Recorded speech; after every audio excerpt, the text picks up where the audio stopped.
ఆగమయ్యా బాబు ఆగమయ్యా. ఏంటయ్యా కంగారు? తండ్రి సగం ముసలివాడు. అవును. మరి ముసల్తానంలో ఆ టైం అప్పుడు కోరిక ఏంటి?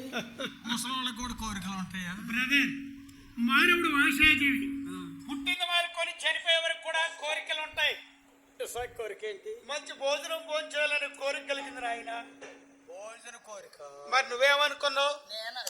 జాగ్రత్త. అవును నాయన, అలా మంచి భోజనం భోజనాలని ఆశ కలిగి తన పెద్ద కుమారుడు ఏశావుని దగ్గరికి పిలిచి, నాయన కుమారా, ఏశావు, నువ్వు ఎప్పుడూ అరణ్యంలో వేటాడుతూ ఉంటావు కదా, నువ్వు తక్షణమే అరణ్యానికి వేటకు వెళ్ళి ఒక లేడినో దుప్పినో వధించి ఆ మాంసాన్ని తెచ్చి మంచి భోజనంగా తయారు చేసినకు పెడితే నాలో ఉన్నటువంటి ఆ దేవుని దీవెనలన్నీ నీపైనే కురిపిస్తాను కుమారా. నాన్నగారు దేవుళ్ళు వస్తారా? అవును బాబు, ఇప్పుడే వెళ్తున్నాను. అబ్బో చూసారండి, తండ్రి గారు ఎప్పుడైతే పెద్ద కుమారుడు ఏశావు కలాపాన్ని అప్పగించారో, తండ్రి గారి మాటను దైవ వాక్కుగా భావించిన ఏశావు పరుగు పరుగున అరణ్యానికి వేటకు వెళ్ళిపోయాడు.